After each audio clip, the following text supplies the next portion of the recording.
Dunia kini sedang layu,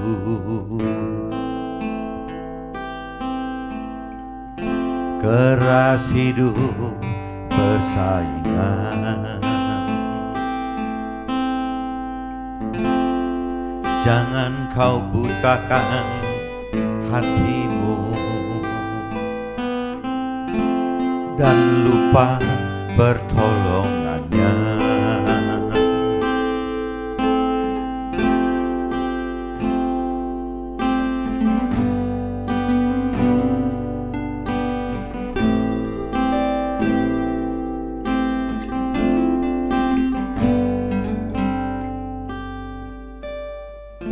Semua ini kuasa-Mu Tuhan, bintang terang di malam hari.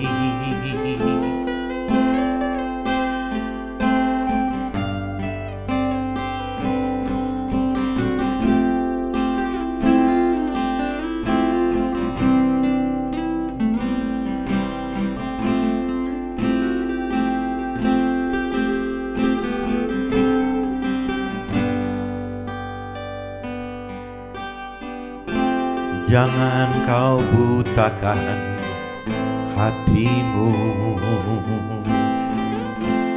dan lupa pertolongannya. Semua ini kuasa-Mu Tuhan, bintang terang di malam hari.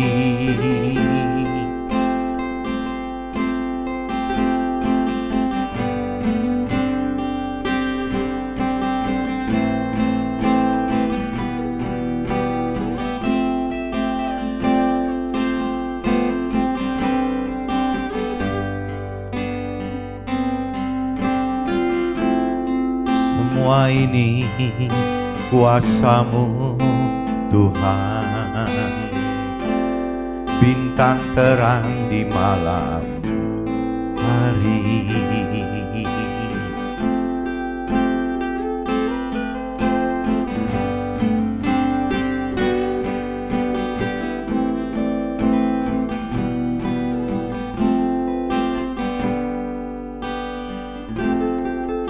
Pada dasarnya manusia itu saat senang akan gelap hatinya.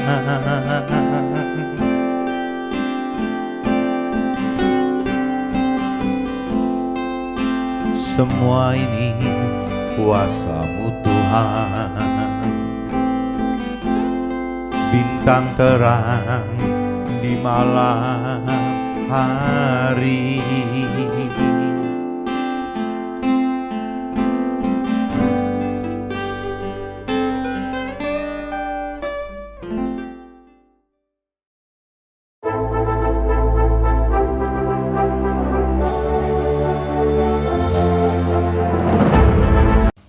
Jumpa kembali di Emete Journey Inspiration of Life. Pagi ini saya mau sharingkan teman-teman dengan tema bertuhan dengan lebih dewasa rohani adalah beragama dan beribadah dalam roh dan kebenaran.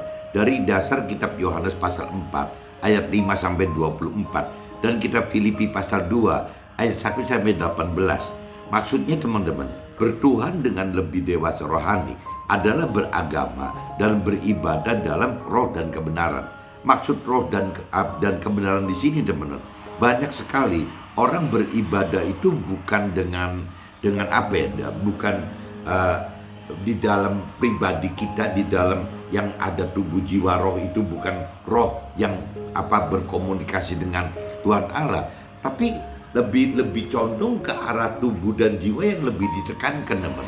Nah, waktu kita bicara tubuh dan jiwa ditekankan, ini akhirnya yang kontak itu bukan roh kita teman-teman. Yang lebih kontak itu dari sisi tubuh dan jiwa kita. Nah, akibatnya ya sifatnya beragama, bertuhan, beribadah itu lebih sifatnya seremonial, lebih sifatnya liturgi itu, lebih sifatnya tata tata cara beragama gitu. Nah ini yang dinilai secara kerohanian ya dianggapnya tidak dewasa, teman, tidak dewasa rohani. Karena kembali lagi tidak match gitu, tidak nyambung, tidak kontak dengan roh gitu. Karena kembali lagi Tuhan itu adalah roh gitu. Jadi kalau kita menyembah Tuhan, beribadah pada Tuhan atau beragama kepada dalam bentuk tubuh dan jiwa, ini nggak masuk, teman-teman. Jadi kita mesti belajar bagaimana caranya berubah ya apabila kita ingin beribadah, ingin menyembah, ingin beragama gitu dengan cara yang lebih benar. Ya Tuhan ajarkan di sini bahwa ya kita mesti menyembah Dia itu, kita harus beribadah itu dalam roh dan kebenaran, seperti yang dicantum dalam kitab Yohanes pasal 4, teman-teman, ayat 24. Di situ dinyatakan bahwa Allah itu roh, dan barang siapa yang menyembah Dia harus menyembahnya dalam roh dan kebenaran. Nah ini yang kembali lagi saya ingatkan pagi ini, teman-teman. Apabila kita ingin menyembah Tuhan dengan cara yang lebih dewasa, dengan cara yang lebih benar, ya satu-satunya jalan ya bagaimana kita menghidupkan tubuh jiwa roh kita, teman-teman. Nah tubuh jiwa roh kita ini yang kita mesti asumsikan, dan saya katakan bahwa Tuhan itu bukan ada di area tubuh dan jiwa, tapi Tuhan itu ada di area roh gitu. Seperti yang kitab Yohanes pasal 4 ayat 24 katakan tadi. Jadi kita mesti berusaha dengan bagaimana ya di dalam kita sendiri harus ada pengertian bahwa yang namanya manusia itu terdiri dari tubuh, jiwa, dan roh. Itu harus dimengerti dulu, teman, bahwa bukan cuma seperti orang dunia atau orang berkeyakinan katakan bahwa kita manusia, kita ini hanya memiliki tubuh dan jiwa. Orang dunia, orang yang berkeyakinan berasumsi seperti itu, teman-teman, bahwa manusia itu hanya terdiri dari tubuh dan jiwa. Bahkan dalam realita kesehariannya ya memang yang mesti dijaga itu tubuh dan jiwa dan raga, teman. Jiwa dan tubuh. Nah ini di lagu, di tata krama gitu, bagaimana menjaga tubuh dan jiwa dan raga gitu. Padahal kalau bicara secara rohani, manusia itu bukan terdiri dari tubuh dan jiwa saja, tidak terdiri dari jiwa dan raga saja, tapi terdiri dari tubuh, jiwa atau jiwa, raga, dan roh gitu. Nah, roh ini yang acap kali diabaikan, teman-teman, tidak dibawa di dalam kehidupan keseharian kita. Nah ini yang mengakibatkan akhirnya kita beragama, beribadah gitu ya, beragama, beribadah, bertuhan itu ya memaksakan diri ya hanya di area tubuh dan jiwa saja, teman, di area jiwa dan raga saja. Nah ini tidak bisa masuk, teman-teman. Jadi kembali lagi, apabila kita ingin beragama, beribadah, menyembah Tuhan, beragama dengan cara yang lebih bertuhan, beragama, beribadah dengan cara yang lebih dewasa, dengan cara yang lebih matang, dengan cara yang lebih benar, ya kembali lagi kita mesti tahu dulu, kita harus mengenal, kita harus mengerti bahwa di dalam kita itu ada ya tubuh, jiwa, dan roh tadi, teman. Jadi khususnya unsur roh ini yang harus dihidupkan gitu.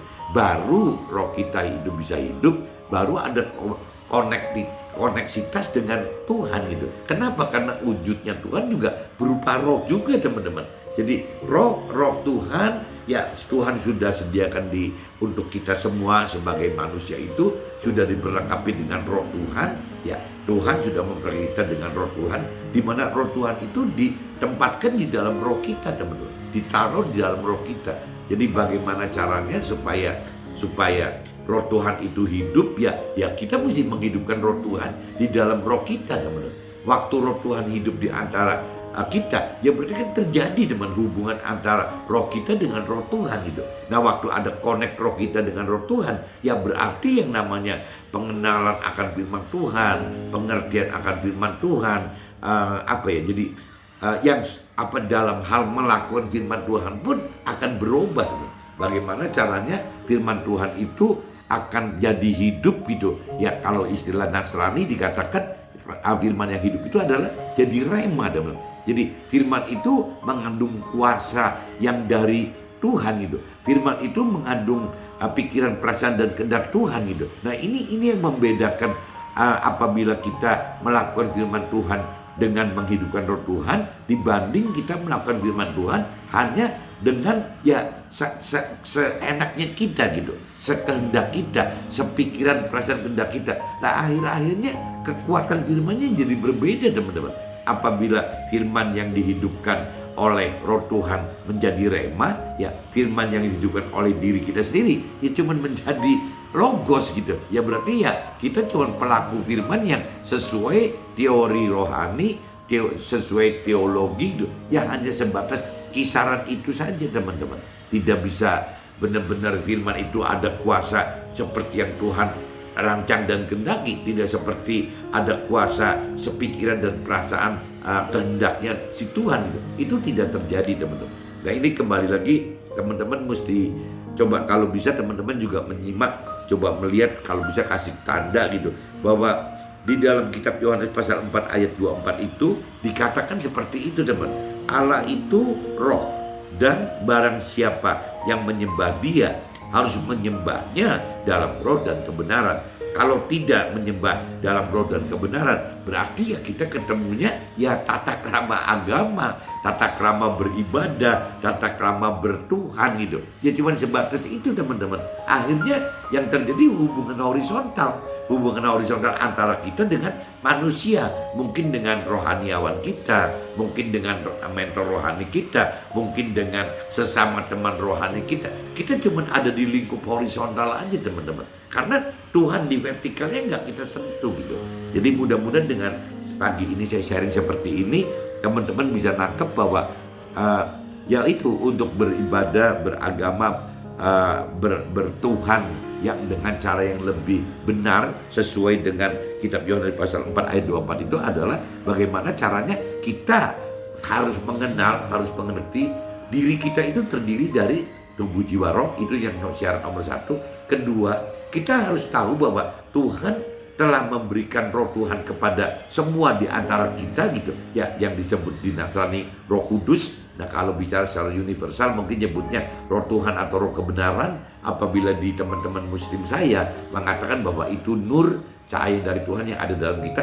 Nah itu harus dihidupkan teman-teman. Bagaimana cara menghidupkan ini? Nah waktu sudah dihidupkan roh Tuhannya, baru teman-teman, baru ada koneksi dengan Tuhan Allah. Nah ya itu akan menjadi begitu. Jadi waktu bisa saja audible gitu secara pendengar dari telinga, perintah peraturan Tuhannya bisa juga digerakkan di dalam hati kita teman. Hati kita terdorong ya karena ada roh Tuhan yang menggerakkan bahwa firman ini loh yang Tuhan maksud pagi ini, siang ini, sore ini gitu. Jadi firman itu hidup teman-teman, bukan berarti cuma teori mati harus begini saja, bukan begitu gitu. Jadi firman itu akan menyesuaikan dengan situasi kondisi apa yang kita hadapkan pada saat itu, apabila kita kembali lagi menghidupkan roh Tuhan di dalam kehidupan kita. Jadi kita butuh teman-teman, hidup kita itu butuh ada landasan firman Tuhan ya sebagai apa? Perbendaharaan kata, perbendaharaan dialog untuk Tuhan bicara dengan kita teman-teman. Kalau bahasanya Tuhan itu kan ada di dalam firman. Apabila kita tidak menguasai firman Tuhan, alangkah sulitnya kita berdialog dengan Tuhan teman.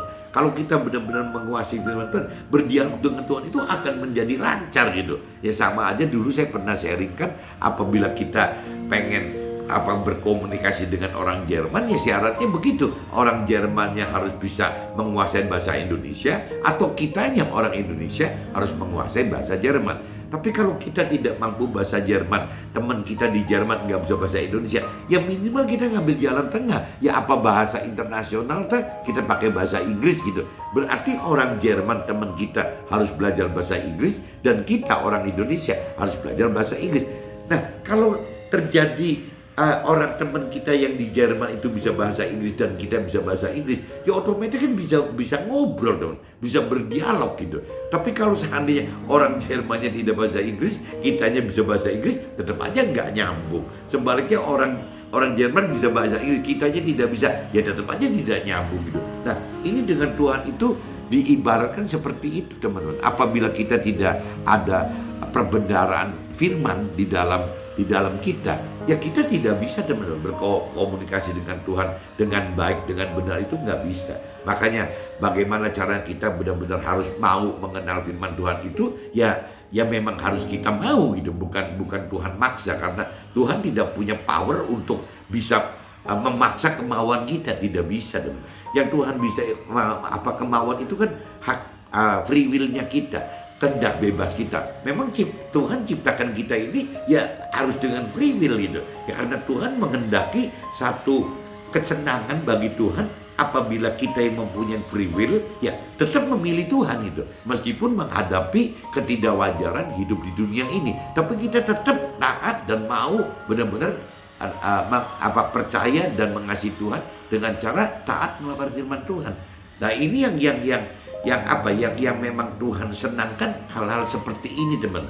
Lebih apabila kita taat, percaya dan mengasihi Tuhan, itu kesenangan Tuhan itu lebih daripada kita cuma mempersembahkan puji-pujian, penyembahan atau segala macam gitu. Ya Tuhan tidak suka itu. Yang Tuhan sukakan itu adalah bagaimana kita menyenangkan Tuhan gitu. Itu sasaran Tuhan utama itu. Karena Tuhan tidak perlu lain selain itu. Tuhan nggak perlu apa-apa. Dan selain ke manusia, Tuhan juga nggak butuh apa-apa gitu. Ya ke makhluk lain, Tuhan itu nggak butuh gitu. Ya yang Tuhan butuh itu manusia yang bukan robot, manusia yang punya pikiran, perasaan dan kehendak. Itu loh yang Tuhan harapkan, supaya waktu manusia yang punya pikiran, perasaan, kehendak ini, di mana Tuhan bebaskan itu, ya jatuh cinta kepada Tuhan. Ya ini yang sangat menyenangkan bagi Tuhan gitu, dibanding persembahan yang lain. Mudah-mudahan teman-teman nangkap maksud saya gitu. Jadi yang Tuhan sasar itu adalah itu. Dan kedua, Tuhan pengen kita jangan sampai tidak masuk ke dalam surga gitu ya, dengan cara kita harus individu kita melakukan firman Tuhan sehingga bisa masuk ke dalam surga.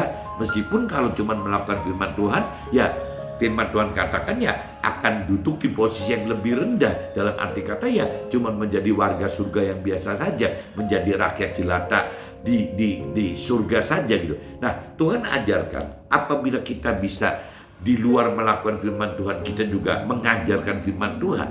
Dalam arti kata, kalau kita talenta orang pengusaha atau orang karir, orang buruh itu tidak punya talenta mengajarkan teori rohani atau teologi seperti mentor rohani atau rohaniawan, ya kita ya cukup mengajarkan firman Tuhan dengan cara memberitakan firman Tuhan, memberitakan firman Tuhan lewat kesaksian hidup kita bersama Tuhan dan di dalam firman Tuhan, teman. Makanya jadi yang dikatakan kita butuh mengenal firman Tuhan untuk sebagai jalannya kita, sebagai petanya kita, teman-teman. Tapi kita juga butuh Roh Tuhan sebagai kompasnya gitu, yang menuntun perjalanan hidup kita di dalam peta kebenaran firman tersebut gitu. Nah ini ya teman-teman harus bisa lebih setiap saat lebih dalam untuk mengerti akan firman Tuhan, teman-teman.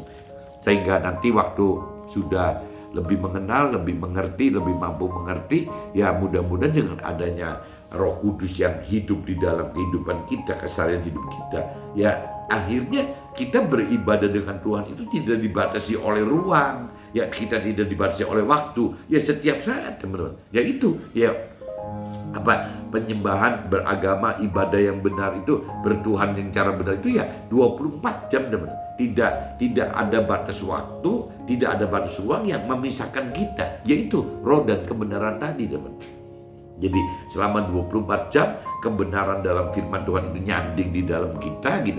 Yang namanya 24 jam roh Tuhan itu juga berada di dalam kita. Jadi ya menyembah, beragama, beribadah, bertuhan gitu dengan cara dalam roh dan kebenaran, ya itu yang paling all out gitu, teman. Tidak cuma dibatasi hari suci saja gitu kan, tidak dibatasi jam-jam tertentu saja gitu, tidak dibatasi dengan tata cara agama liturgi yang terlalu berlebihan gitu. Ya dikhawatirkan dengan aktiviti di luar roh itu yang kaitannya tubuh dan jiwa itu justru malah rohnya yang ketinggalan, teman. Aktiviti roh yang ketinggalan gitu. Nah ini saya sebelum masuk ke dalam, teman, saya coba bacakan aja dulu, teman-teman, di kitab Yohanes pasal 4, teman-teman, ayat 5 sampai 24, teman-teman. Jadi Yohanes pasal 4, teman-teman coba teman-teman cari Yohanes pasal 4 ayatnya 5 sampai 24 teman-teman.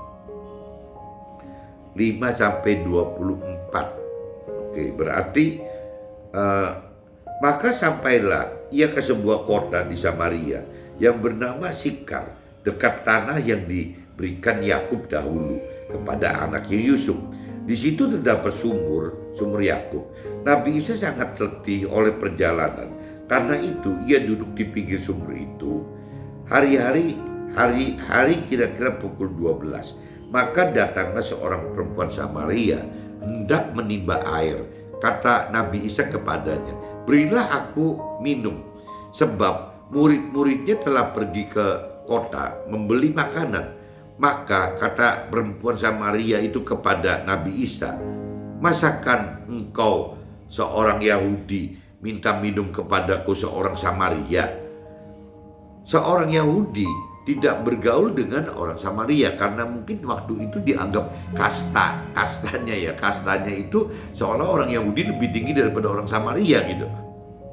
Jawab Nabi Isa kepadanya, jikalau engkau tahu tentang karunia Allah dan siapakah dia yang berkata kepadamu, berilah aku, kalau tahu itu Nabi Isa gitu, berilah Nabi Isa minum, berilah aku minum, niscaya engkau telah meminta kepadanya dan ia telah memberikan kepadamu air hidup.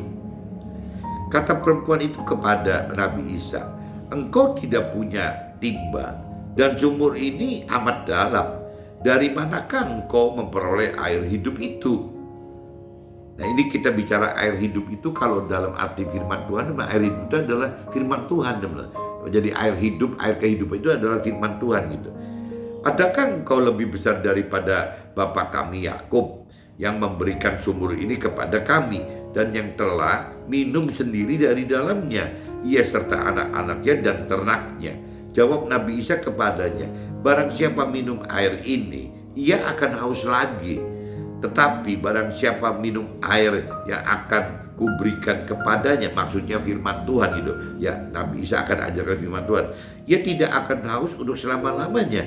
Sebaliknya air yang akan kuberikan kepadanya akan menjadi mata air di dalam dirinya yang terus-menerus memancar sampai kepada hidup yang kekal.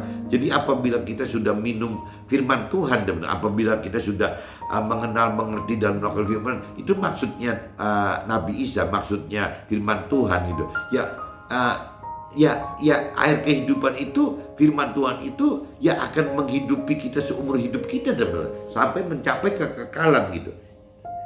Kata perempuan itu kepadanya, berikanlah aku air itu supaya aku tidak haus dan tidak usah datang lagi ke sini untuk menimba air. Kata Nabi Isa kepadanya, pergilah, panggillah suamimu dan datang ke sini. Kata perempuan itu, aku tidak mempunyai suami. Kata Nabi Isa kepadanya, tepat katamu bahwa engkau tidak mempunyai suami, sebab engkau sudah mempunyai 5 suami dan yang ada sekarang padamu bukanlah suamimu. Ya, di dalam hal ini engkau berkata benar. Jadi waktu wanita perempuan Samaria katakan bahwa dia itu tidak bersuami, Nabi Isa sudah tahu bahwa suami itu 5, bahkan yang sekarang pun bukan suaminya gitu. Ya mungkin apa selingkuhannya atau apa, gak ngerti gitu. Kata perempuan itu kepadanya, nyata sekarang padaku bahwa engkau seorang nabi. Jadi waktu Nabi Isa katakan begitu, baru perempuan Samaria itu mengakui bahwa iya, Nabi Isa ini nabi gitu. Jadi ngerti gitu, tahu, bisa ngebaca, bisa nebak, bisa ngeramal gitu, bahwa dia itu dengan 5 laki-laki dan 1 yang sekarang pun, yaitu apa sifatnya, bukan suami tapi selingkuhannya semua gitu. Nenek moyang kami menyembah di atas gunung ini, kata perempuan Samaria tadi gitu. Tetapi kamu katakan bahwa Yerusalem itu tempat orang menyembah gitu. Jadi kalau zaman dulu teman-teman, kalau cerita orang-orang yang dianggap tidak beragama Yahudi, tidak menganut prinsip-prinsip agama Yahudi, ya itu berdoanya seperti perempuan Samaria ini, seperti orang-orang Samaria pada umumnya, berdoanya di gunung-gunung gitu. Nah ini kemudian di Gunung Gerizim gitu. Nah tapi sebaliknya orang-orang Yahudi itu berdoanya di Yerusalem teman-teman, di Bait Allah di Yerusalem gitu. Nah Kata Nabi Isa kepadanya, percayalah kepadaku, hai perempuan, saatnya akan tiba bahwa kamu akan menyembah Tuhan Allah bukan di gunung ini, tapi juga bukan di Yerusalem. Nah, perempuan Samaria kan bingung gitu. Jadi di mana gitu ya? Kalau cerita orang Samaria menyembah Tuhan Allah di gunung Gerizim gitu, tetapi orang Yahudi menyembah Allah di bait Allahnya di Yerusalem. Tapi Nabi Isa katakan bukan begitu gitu. Ya, kamu menyembah apa yang tidak kamu kenal. Kami menyembah apa yang kami kenal, sebab keselamatan datang dari bangsa Yahudi. Tetapi saatnya akan datang. Jadi kalau cerita sebelum Nabi Isa datang, teman-teman, yang dijadikan parameter itu adalah kitabnya orang Yahudi, teman-teman. Kitab orang Yahudi itu, kitab suci orang Yahudi itu beda, teman-teman, dengan kitab Alkitabnya kita, atau berbeda dengan kitab Al-Qur'annya teman-teman atau keluarga saya yang di Muslim gitu. Jadi beda. Kitab sucinya orang Yahudi ya kitab sucinya orang Yahudi, kitab sucinya orang Nasrani ya Alkitab namanya gitu, kitab sucinya orang Muslim ya namanya Al-Quran. Nah, kitab suci agama lain saya kurang hafal namanya apa gitu. Cuman yang jelas kan ada cerita ada nabi Konfusius, Konghucu, apakah memang kitabnya juga ada gitu, kitab firman Tuhannya, apakah di Buddha juga ada, saya kurang mengerti gitu. Cuman yang saya tahu begitu, jadi kitab sucinya orang Yahudi ya kitab sucinya orang Yahudi, kitab sucinya orang Nasrani ya Alkitab gitu, kitab sucinya orang Muslim ya Al-Quran gitu. Jadi beda-beda di situ teman-teman. Nah, waktu itu zaman itu gitu. Jadi tetapi saatnya akan datang dan sudah tiba sekarang bahwa penyembah-penyembah benar akan menyembah Tuhan Allah dalam roh dan kebenaran. Sebab Tuhan Allah menghendaki penyembah-penyembah demikian. Allah itu roh dan barang siapa menyembah dia harus menyembahnya dalam roh dan kebenaran. Jawab. Nah ini saya udah bacakan di Yohanes pasal 4 ayat itu udah selesai nih teman. Jadi yang terakhirnya ya bahwa Allah itu roh dan barang siapa menyembah Tuhan Allah harus menyembahnya dalam roh dan kebenaran. Nah kalau tadi di ayat 22-nya kamu menyembah apa yang tidak kamu kenal. Jadi orang Samaria itu menyembah apa yang orang perempuan Samaria itu tidak kenal. Kami menyembah apa yang kami kenal. Nah ini bagi orang Yahudi nih. Ya Nabi Isa mengumpamakan orang Yahudi bahwa kalau orang Yahudi menyembah yang dikenal itu sebab keselamatan dari bangsa Yahudi. Ya karena waktu itu bicara zamannya orang-orang Yahudi teman-teman. Zamannya orang Nasrani belum ada, zamannya orang Muslim tidak ada. Tapi Nabi Isa katakan bahwa yang benar itu bukan seperti cara-caranya orang Samaria menyembah di gunung, ya bukan juga sama dengan orang Yahudi yang menyembah di bait Allah. Yang Nabi Isa katakan itu yang menyembah yang benar itu ya dalam roh dan kebenaran itu teman-teman. Nah ini level Nabi Isa ajaran itu beda teman dibanding dengan si orang Samaria itu Yahudi pada saat itu teman-teman. Jadi kembali lagi bedanya kalau orang Yahudi dan orang Samaria yang namanya tempat aja dikhususkan teman. Ya kalau tidak menyembah di gunung Gerizim atau tidak menyembah di gunung atau tidak menyembah di bait Tuhan ya berarti tidak bisa menyembah. Ya jam-jamnya pun ada batasannya teman. Jam tertentu saja yang dianggap sakral bisa untuk menyembah gitu dan beribadah. Tapi kalau bicara dalam roh dan kebenaran itu jadi 24 jam teman. Karena tidak dibatasi oleh lokasi, oleh waktu, oleh ruang gitu. Ya tidak dibatasi oleh segala macam ruang dan waktu itu tidak pegang peran lagi teman. Kenapa? Karena firman Tuhannya sudah ada di dalam kita karena kita mengenal dan mengerti firman Tuhan dan roh Tuhannya ada dalam kita gitu teman. Jadi ya 24 jam jalan bersama dengan Tuhan gitu. Nah itu yang diharapkan Tuhan, menyembah, beribadah, beragama, bertuhan dalam roh dan kebenaran itu seperti itu teman-teman. Nah ini saya lanjut teman-teman di kitab Filipi pasal 2 teman-teman. Kitab Filipi pasal 2 ayatnya 1-18 teman-teman. Coba saya bacakan judulnya teman-teman. Ya, nasihat supaya bersatu dan merendahkan diri seperti Nabi Isa gitu. Seperti yang firman Tuhan ajarkan gitu. Jadi karena dalam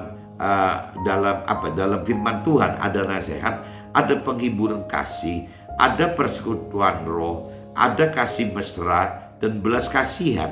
Karena itu sempurnakanlah sukacitaku dengan ini, hendaklah kamu sehati sepikir dalam satu kasih, satu jiwa, satu tujuan, dengan tidak mencari kepentingan diri sendiri atau puji-pujian yang sia-sia. Sebaliknya, hendaklah dengan rendah hati yang seorang menganggap yang lain lebih utama daripada dirinya sendiri. Nah, ini ujung-ujungnya firman Tuhan ngajarkan jangan kita egois, teman-teman, apalagi dalam hal rohani gitu.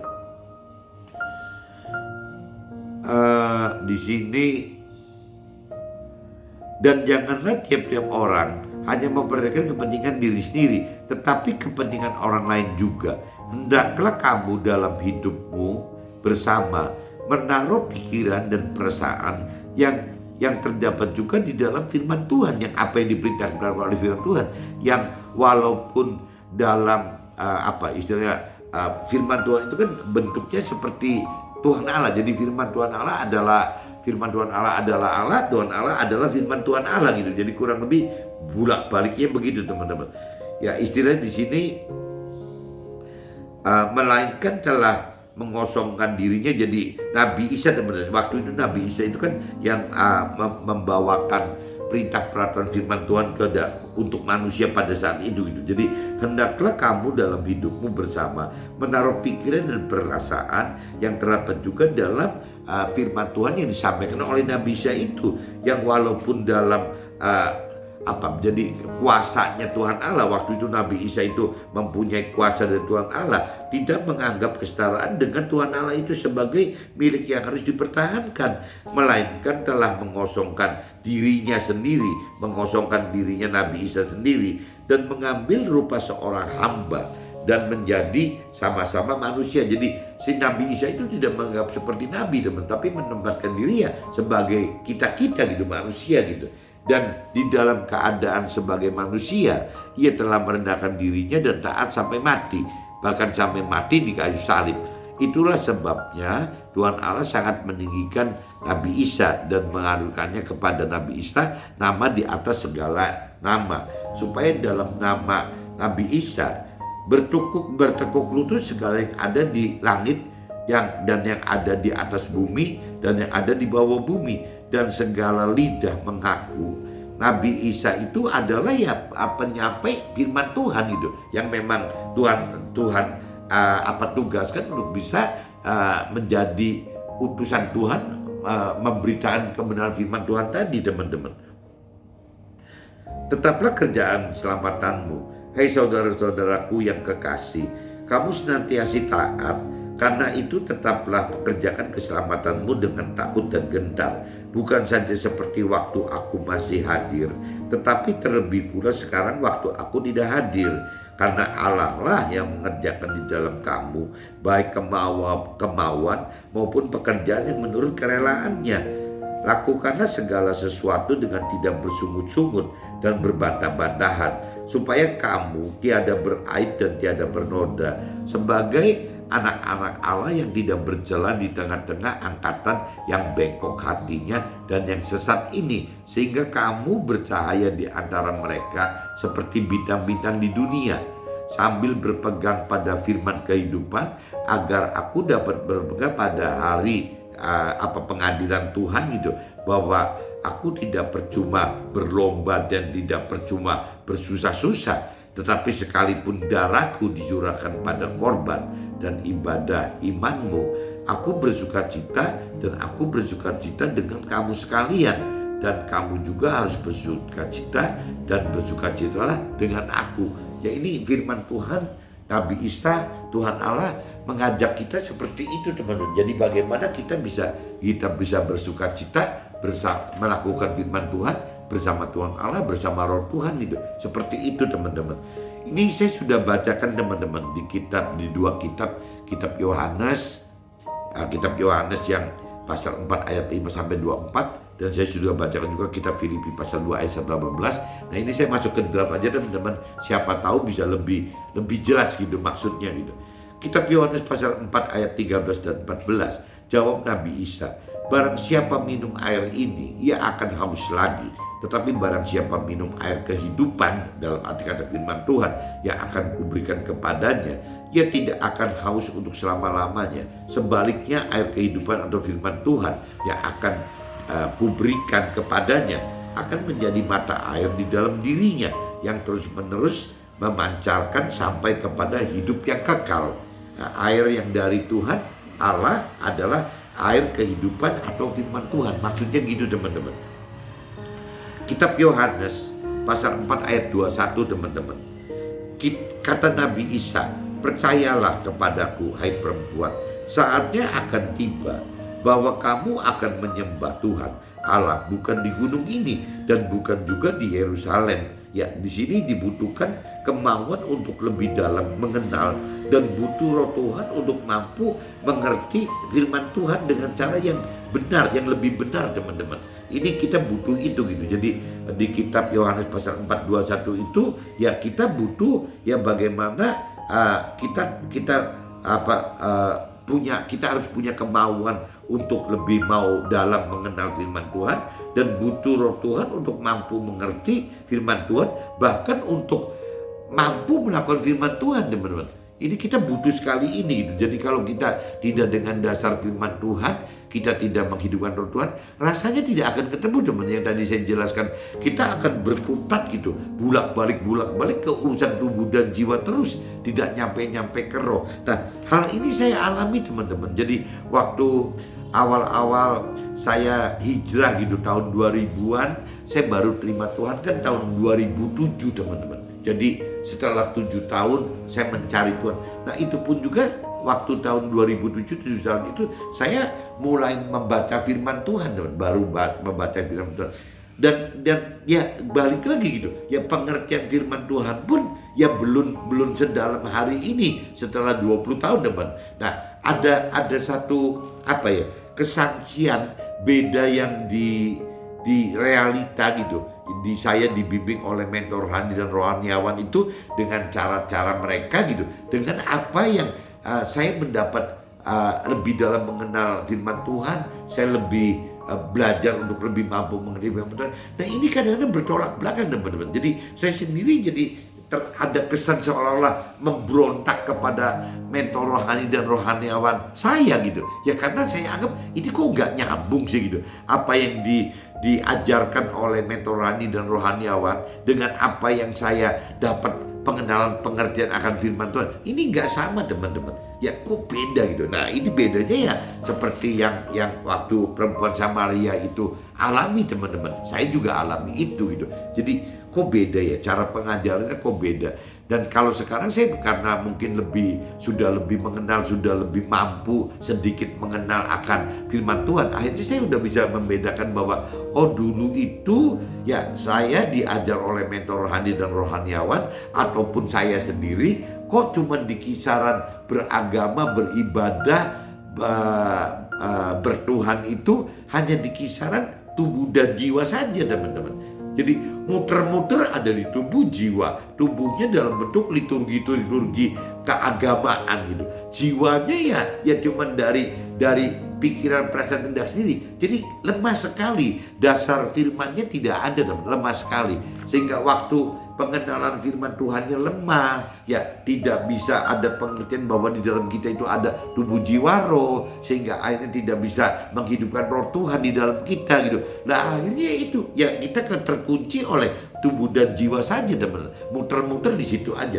Tidak beda dengan orang Samaria teman-teman, tidak beda juga dengan orang Yahudi yang muter-muternya cuma di tubuh jiwa saja gitu. Nah tapi setelah pengenalan pengertian firman Tuhan yang meningkat, di situ baru kan dibukakan seperti yang tadi di kitab Yohanes pasal 4:24 tadi, bahwa barang siapa menyembah Tuhan harus menyembahnya dalam roh dan kebenaran. Nah ini baru tahu teman bahwa kalau kita menyembah, beragama, beribadah, bertuhan hanya di kisaran tubuh dan jiwa yang gak ketemu, ya kita harus bisa sampai masuk ke alam rohnya gitu. Nah ini yang baru benar, baru di ayat di kitab Yohanes pasal 4:24 itu Allah itu roh dan barang siapa menyembah Dia harus menyembahnya dalam roh dan kebenaran gitu. Nah ini berarti mau nggak mau ya menghidupkan roh Tuhan setiap saat. Dan waktu menghidupkan roh Tuhan, yang tadi dikatakan kita harus berdialog dengan Tuhan itu, ya dengan cara ya kita harus mengenal firman Tuhan lebih dalam dan mampu mengerti firman Tuhan lebih dalam. Untuk mampu mengerti firman Tuhan lebih dalam, ya kita harus menghidupkan roh Tuhan, teman-teman. Sehingga kita jadi mampu mengerti firman Tuhan lebih dalam gitu. Dan juga waktu melakukan firman Tuhan, teman, tanpa ada kuasa firman Tuhan, tanpa ada kuasa tanpa ada kuasa roh Tuhan, rasanya kita tidak akan mampu, teman-teman, ya untuk bisa mampu melakukan firman Tuhan itu. Iman kita tidak akan kuat, teman. Kalau tanpa ada roh Tuhan, iman kita tidak kuat. Iman kita itu akan kuat, teman, apabila kita lebih dalam mengenal firman Tuhan, kita lebih mampu mengerti firman Tuhan, dan kita mampu melakukan firman Tuhan, teman. Nah, 3 hal ini yang menyebabkan iman kita naik, teman. Jadi butuh firman Tuhan, butuh roh Tuhan untuk kita beriman kepada Tuhan itu.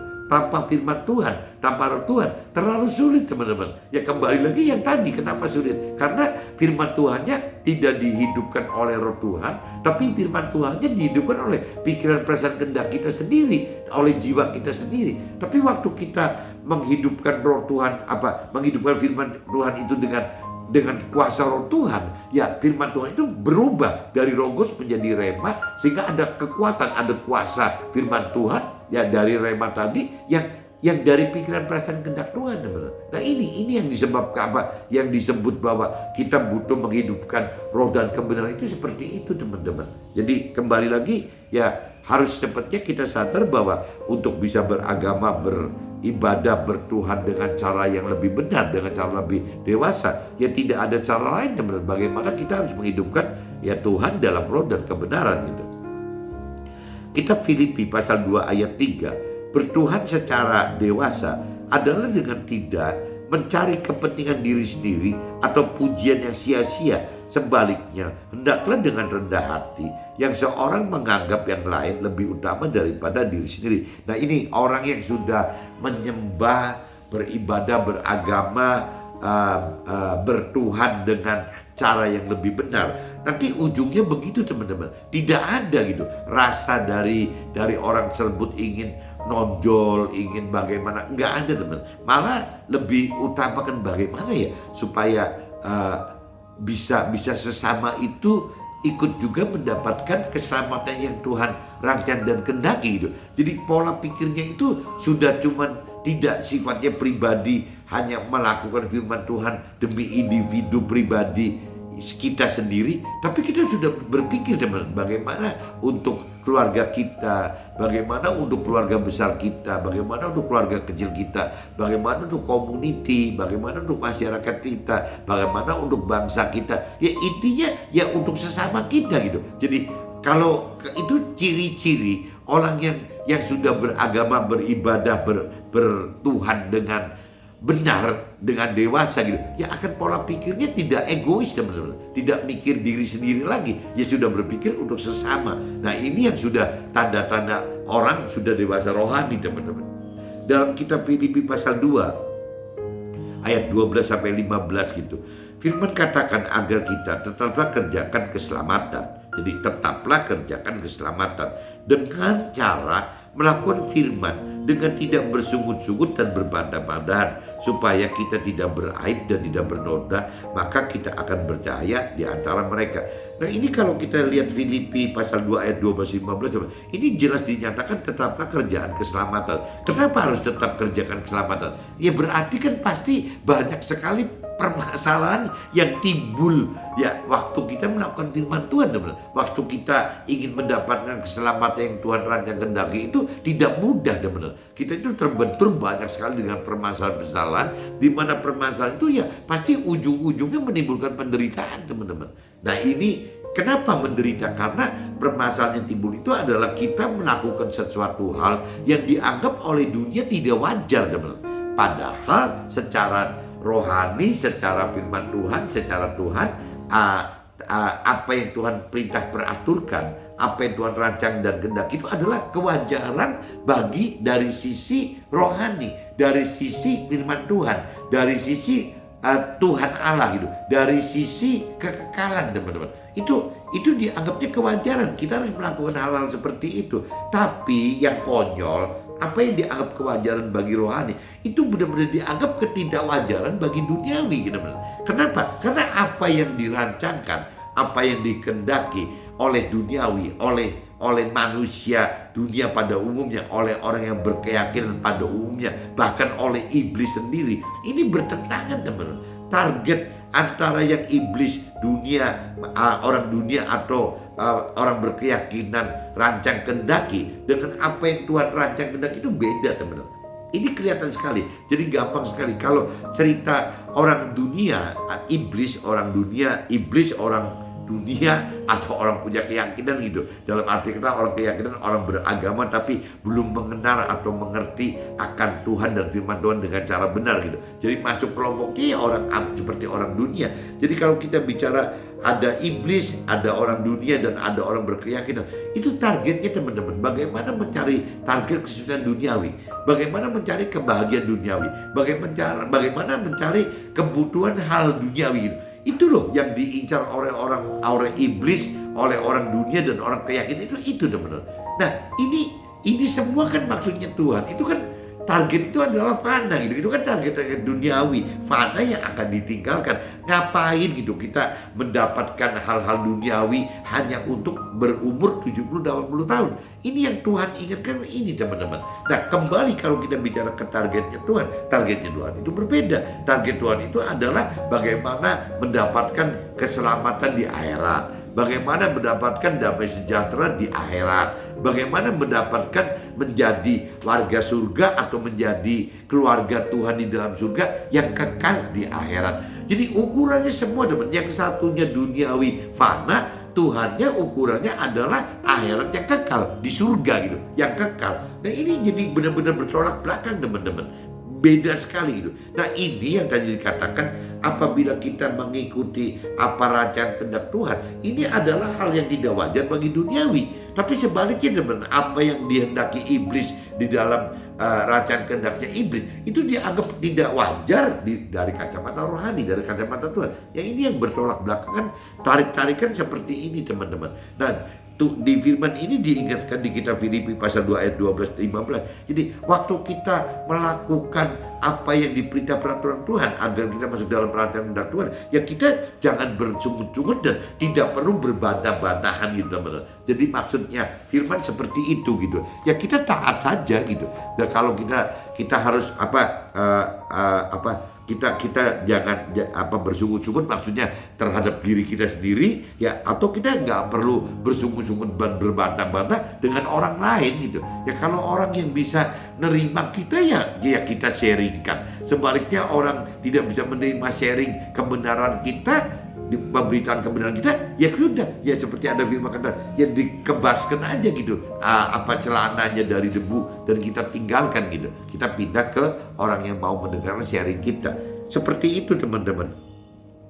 Bertuhan dan beragama serta beribadah dengan dewasa rohani ibarat berlomba untuk dapat melakukan dan mengajarkan firman Tuhan agar kita dan sesama kita dapatkan rancangan dan kehendak Tuhan. Nah ini teman-teman, jadi bertuhan, beragama, beribadah dengan dewasa rohani, dengan kebenaran. Ya itu karakternya gitu teman. Jadi bagaimana kita tidak cuma sekedar melakukan firman Tuhan kita secara individu. Kalau kita melakukan firman Tuhan secara individu teman-teman, kan mungkin kategorinya berarti kita masih konsumen firman teman-teman. Kita masih mengkonsumsi gitu firman-firman dari teman rohani kita, dari mentor rohani kita, dari rohaniawan kita gitu. Kita masih menggali itu untuk kita teman-teman. Jadi kita melakukan firman Tuhan dengan cara kita sebagai konsumen firman gitu. Ya, konsumen firman, kita dapat firman dari mereka, dari teman rohani, dari mentor rohani dan rohaniawan. Nah kita lakukan teman-teman. Itu namanya kan berarti kan kita melakukan firman Tuhan untuk pribadi kita sendiri teman-teman. Belum tentu bisa bersamaan dengan pasangan kita gitu. Sekalipun belum tentu dengan anak-anak kita, dengan orang tua kita, dengan mertua kita, dengan keluarga kecil, keluarga besar, dengan komunitas, dengan masyarakat, dengan bangsa kita. Belum tentu bisa teman-teman. Ya itu cuma bisanya dilakukan oleh diri sendiri. Tapi kalau kita bicara sudah kita sudah dewasa rohani, ya Tuhan kehendaki, rancang kehendaki agar kita itu mengajarkan teman-teman, mengajarkan firman Tuhan gitu. Waktu kita mengajarkan firman Tuhan, ini kan tidak untuk diri kita sendiri teman-teman. Berarti kita bukan menjadi konsumen firman, tapi kita menjadi produsen firman teman-teman. Bagaimana kita mengajarkan firman Tuhan, bagaimana kita mengajarkan kebenaran hidup gitu, ya dari Tuhan. Ini yang kita mesti asumsikan. Nah, bentuk mengajarkan ini selalu saya ingatkan pasti beda teman-teman. Kalau bentuk mengajarkan bagi orang yang punya talenta mentor rohani dan rohaniawan, pasti bentuknya itu adalah mengajarkan dalam bentuk teori-teori rohani atau teologi itu gitu. Tapi bagi kita yang di marketplace, di sekuler, ya seperti contohnya pengusaha atau orang-orang karir segala macam karir, atau orang buruh segala macam buruh, ini kan tidak punya talenta mengajarkan teori rohani dan teologi teman. Ya berarti yang diajarkan oleh kita adalah cukup dengan cara memberitakan memberitakan kesaksian hidup kita, apa yang terjadi dalam hidup kita, ya bersama dengan Tuhan gitu, pribadi Tuhan, dan di dalam firman Tuhannya teman-teman. Ini harus, kesaksian itu harus gandeng teman. Jadi nggak bisa istilahnya kita bersaksi itu tanpa dasar firman, atau kita bersaksi itu dengan firman tapi dengan dasar tanpa kejadian hidup bersama Tuhan, yaitu percuma teman. Jadi bersaksi itu butuh dua, kita butuh firman Tuhan dan kita butuh memang kejadian gitu, kejadian bersama Tuhan gitu, mengalami bersama Tuhan. Nah ini yang sangat dibutuhkan teman. Jadi kembali lagi ya, kita mesti kalau ingin dewasa rohani, apa kita mau berbicara, beragama, bertuhan dan beribadah dengan lebih benar, ya mau nggak mau teman-teman. Jadi kita harus mau mengenal firman Tuhan, kita harus mampu mengerti firman Tuhan. Berarti kita akan tahu bahwa ada roh Tuhan yang harus dilibatkan, ada roh kita adalah sebagai wadahnya roh Tuhan gitu. Nah kita juga harus benar-benar menyembah, beribadah, beragama, bertuhan itu 24 jam dalam kehidupan kita tanpa ada batas waktu dan ruang itu. Ya karena sudah berubah, ya firman Tuhan ajarkan supaya zaman sekarang itu kita sudah harus bisa menghidupkan roh dan kebenaran di dalam kita sendiri teman-teman. Jadi nyanding gitu. Jadi nyanding apa ya bahasa Indonesia, jadi sudah ya yang namanya menyatu gitu, sudah menyatu yang namanya firman Tuhan dan roh Tuhan itu sudah menyatu dalam kita. Nah kalau memang roh Tuhan dan firman Tuhan sudah menyatu dalam kita, sehingga tidak ada batas dan ruang gitu, tidak ada waktu dan ruang yang bisa memisahkan kita. Nah itu baru disebutnya bertuhan dengan dewasa, ya bertuhan dengan benar, beragama beribadah dengan dewasa, atau beragama dan beribadah dengan benar. Oke teman-teman, see you, bye-bye.